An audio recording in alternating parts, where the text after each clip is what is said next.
नमस्कार विद्यार्थी मित्रांनो, स्वागत आहे तुमचं आजच्या नवीन व्हिडिओमध्ये। तर आज आपण 2 डिसेंबर 2024 च्या चालू घडामोडी पाहणार आहोत। यामध्ये आपण एकूण 10 प्रश्न आणि त्यांची महत्त्वाची माहिती पाहणार आहोत मित्रांनो। आणि तुम्हाला जर या व्हिडिओची PDF हवी असेल ना, तर व्हिडिओच्या डिस्क्रिप्शन बॉक्समध्ये आपल्या टेलिग्राम चॅनलची लिंक आहे। तेथे तुम्हाला सर्व व्हिडिओच्या PDF अगदी फ्री मध्ये मिळतील। तर मित्रांनो, वेळ वाया न घालवता आपण या व्हिडिओला सुरुवात करूयात। तर या अगोदर आपण कालच्या चालू घडामोडी पाहून घेऊया। तर कालचा पहिला प्रश्न होता, नुकतीच आशियाई विकास बँकेचे 11वे अध्यक्ष म्हणून कोणाची निवड झाली? तर मसातो कांडा यांची निवड झालेली आहे। पुढील प्रश्न, द्विपक्षीय सराव अग्नि वॉरियर 2024 भारत आणि कोणत्या देशामध्ये सुरू झाला? तर सिंगापूर या।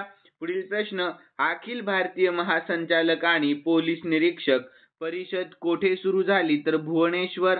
पुढील प्रश्न होता, कोणत्या देशाने 16 वर्षाखालील लोकांसाठी सोशल मीडिया वापरण्यास बंदी घातली? तर ऑस्ट्रेलिया या देशाने। त्यानंतर पुढील प्रश्न होता, भारताच्या 55व्या आंतरराष्ट्रीय चित्रपट महोत्सवात कोणत्या चित्रपटाला सर्वोत्कृष्ट चित्रपटाचा गोल्डन पीकॉक पुरस्कार मिळाला? तर टॉक्सिक या।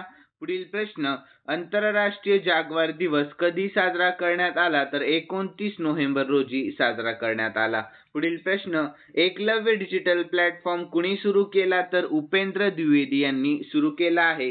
पुढील प्रश्न, केंद्रीय परराष्ट्र मंत्री डॉक्टर एस जयशंकर यांनी कोणत्या देशाची राजधानी रोम येथे नवीन भारतीय दूतावासाचे उद्घाटन केले? तर इटली या।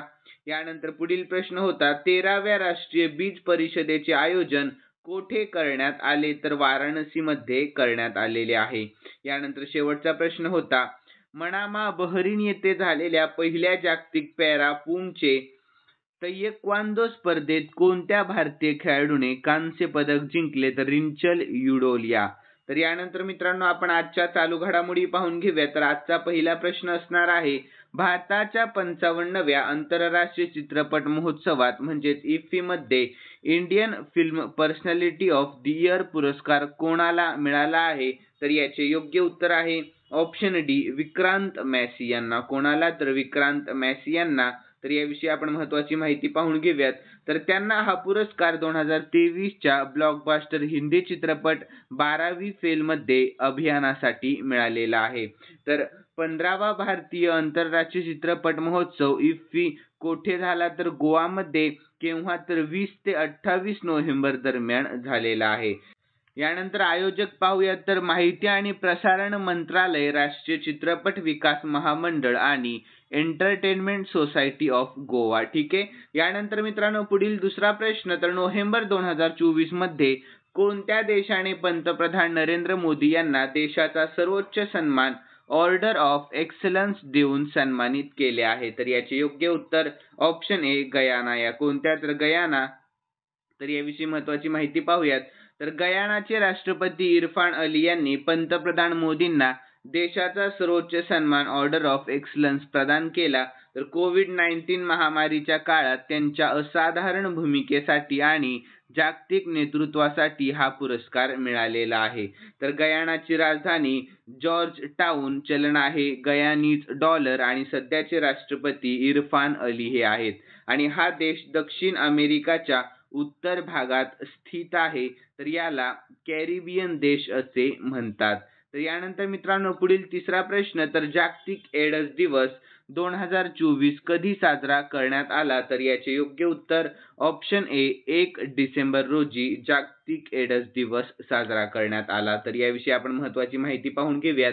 तर जागतिक एड्स दिवस दरवर्षी 1 डिसेंबर रोजी जगभरात साजरा केला जातो। तर एड्सशी लढा देण्यासाठी, जनजागृती करण्यासाठी आणि सकारात्मक कामगिरी उत्सव साजरा करण्यासाठी हा साजरा केला जात असतो। आणि जागतिक एड्स दिवस 2024 ची थीम काय आहे? तर योग्य मार्ग घ्या, माझे आरोग्य आणि माझे हक्क। तर यानंतर 1988 मध्ये पहिला जागतिक एड्स दिवस साजरा करण्यात आलेला आहे। यानंतर मित्रांनो, पुढील चौथा प्रश्न, तर कोणत्या राज्याच्या हस्तकला घरचोळाला भौगोलिक संकेत म्हणजेच GI टॅग देण्यात आलेला आहे? तर याचे योग्य उत्तर ऑप्शन बी, गुजरात या। कोणत्या? तर गुजरात। तर तर याविषयी महत्त्वाची माहिती पाहून घेऊयात.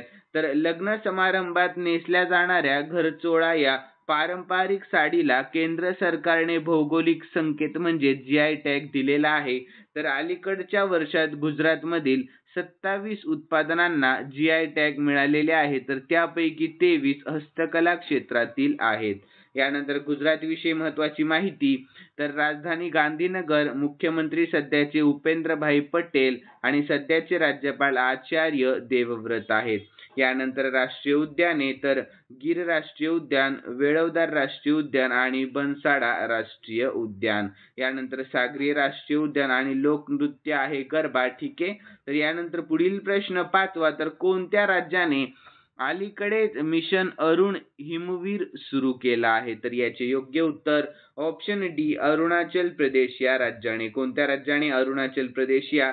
तर याविषयी महत्त्वाची माहिती पाहूयात. तर अरुणाचल प्रदेश सरकारने कृषी उत्पादन उत्पादकांना मदत देण्यासाठी मिशन अरुण हिमवीर सुरू केले आहे. तर या उपक्रमाअंतर्गत 72 लाख रुपये किमतीची अंदाजे 400 टन फळे आणि भाजीपाला देशी शेतकऱ्यांच्या माध्यमातून भारतीय सैन्याला पुरवण्यात आलेला आहे. तर यानंतर अरुणाचल प्रदेश विषयी शॉर्टमध्ये महत्त्वाची माहिती. राजधानी इटानगर, मुख्यमंत्री पेमा खांडू आणि सध्याचे राज्यपाल कैवल्य त्रिविक्रम परनाईक हे सध्याचे राज्यपाल आहेत.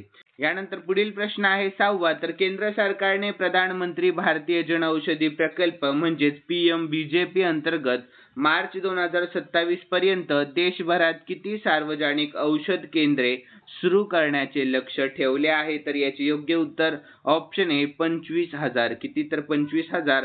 तर याविषयी महत्त्वाची माहिती पाहूया शॉर्टमध्ये. तर केंद्र सरकारने प्रधानमंत्री भारतीय जनऔषधी योजना म्हणजेच PMBJP अंतर्गत मार्च 2027 पर्यंत देशभरात 25,000 जनऔषधी केंद्र सुरू करण्याचे उद्दिष्ट ठेवले आहे. तर यानंतर पुढील प्रश्न 7वा आहे. तर अमेरिकेचे नवनिर्वाचित राष्ट्राध्यक्ष डोनाल्ड ट्रम्प यांनी फेडरल ब्युरो ऑफ इन्व्हेस्टिगेशन म्हणजेच FBI चे प्रमुख म्हणून कोणाची नियुक्ती केलेली आहे? तर याचे योग्य उत्तर ऑप्शन सी काश पटेल यांची नियुक्ती केली आहे. कोणाची? तर काश पटेल यांची. तर याविषयी महत्त्वाची माहिती पाहूयात. तर अमेरिकेचे नवनिर्वाचित राष्ट्राध्यक्ष डोनाल्ड ट्रम्प यांनी भारतीय वंशाचे अमेरिकन काश पटेल यांचे अभिनंदन केले आहे. तर काश पटेल यांची फेडरल ब्युरो ऑफ इन्व्हेस्टिगेशन म्हणजेच FBI च्या प्रमुखपदी नियुक्ती करण्यात आलेली आहे. तर या नियुक्तीसह काश पटेल हे त्यांच्या मंत्रिमंडळात निवड झालेले दुसरे भारतीय अमेरिकन ठरलेले आहेत. तर यापूर्वी डोनाल्ड ट्रम्प यांनी भारतीय अमेरिकन शास्त्रज्ञ जय भट्टाचार्य यांची देशातील सर्वोच्च आरोग्य संशोधन आणि निधी संस्था आणि नॅशनल इन्स्टिट्यूट ऑफ हेल्थचे संचालक म्हणून निवड केलेली होती. यानंतर पुढील 8वा प्रश्न. तर भारतातील कोणते राज्य 1 डिसेंबर रोजी आपला 62वा राज्य दिवस साजरा करत आहे? तर याचे योग्य उत्तर ऑप्शन ए नागालँड. कोणते? तर नागालँड. तर याविषयी महत्त्वाची माहिती पाहूयात. तर नागालँड 1 डिसेंबर 2024 रोजी आपला 62वा राज्यत्व दिवस साजरा करत आहे. तर या दिवशी 1963 मध्ये ते अधिकृतपणे भारताचे 16वे राज्य बनले होते. तर या कालावधीत शिक्षक उपस्थिती निरीक्षण प्रणाली स्माईल ॲप लॉन्च केले जाईल. तर त्याचबरोबर सरकारी कामकाजाचे डिजिटल आणि आधुनिकीकरण करण्याचा उपक्रम स्मार्ट सचिवालय देखील सुरू करण्यात येणार आहे. तर यानंतर आपण नागालँड विषयी शॉर्टमध्ये महत्त्वाची माहिती पाहूयात. तर नागालँडची राजधानी कोहिमा, सध्याचे मुख्यमंत्री नेफ्यू रिओ आणि राज्यपाल आहेत ला गणेशन. कोण आहेत राज्यपाल? ला गणेशन आहेत. यानंतर पुढील 9वा प्रश्न. तर भारतातील कोणत्या राज्यात जागतिक बँकेच्या मदतीने कृत्रिम बुद्धिमत्ता केंद्राची स्थापना केली जाईल? तर याचे योग्य उत्तर ऑप्शन बी हरियाणा या. कोणत्या? तर हरियाणा या. तर याविषयी महत्त्वाची माहिती पाहूया. तर हरियाणामध्ये जागतिक बँकेच्या मदतीने कृत्रिम बुद्धिमत्ता केंद्राची स्थापना केली जाईल. तर यामुळे तरुणांना आर्टिफिशियल इंटेलिजन्स आणि आधुनिक तंत्रज्ञानाची कौशल्ये उपलब्ध करून देण्यास मदत देखील होईल. तर यानंतर पुढील प्रश्न आहे 10वा. तर भारतातील कोणत्या राज्यात बस संगवारी ॲप सुरू करण्यात आलेले आहे? तर याचे योग्य उत्तर आहे ऑप्शन डी छत्तीसगड या. कोणत्या? तर छत्तीसगड या. तर तर याविषयी आपण महत्त्वाची माहिती पाहून घेऊयात. तर नुकतेच छत्तीसगडचे मुख्यमंत्री विष्णुदेव साई यांनी बस संगवारी ॲप लॉन्च केलेले आहे. तर या ॲपद्वारे बसमध्ये प्रवास करणाऱ्या प्रवाशांना बसचे वेळापत्रक आणि मार्गांची माहिती घर बसल्या सहज मिळू शकणार आहे. तर यानंतर आपण छत्तीसगड विषयी शॉर्टमध्ये महत्त्वाची माहिती पाहूयात. तर राजधानी आहे रायपूर आणि सध्याचे मुख्यमंत्री श्री विष्णुदेव साई हे सध्याचे मुख्यमंत्री आहेत. यानंतर मित्रांनो, खालील प्रश्न मी स्पेशली तुमच्यासाठी ठेवलेला आहे आणि हा प्रश्न आपण कालच्या चालू घडामोडीमध्ये पाहिला होता. ज्यांनी कालचा व्हिडिओ पाहिलेला असेल त्यांना नक्कीच या प्रश्नाचे उत्तर येईल अशी मी अपेक्षा करतो. तर प्रश्न आहे, नुकतीच आशियाई विकास बँकेचे 11वे अध्यक्ष म्हणून कोणाची निवड झालेली आहे? तर याचे योग्य उत्तर तुम्हाला आपल्या कमेंट बॉक्समध्ये सांगण्याचा प्रयत्न करायचा आहे मित्रांनो. आणि तुम्हाला जर आजचा व्हिडिओ आवडलेला असेल तर नक्कीच या व्हिडिओला लाईक करा आणि सबस्क्राईब करायला अजिबात विसरू नका. तर चला भेटूयात नवीन व्हिडिओमध्ये. धन्यवाद.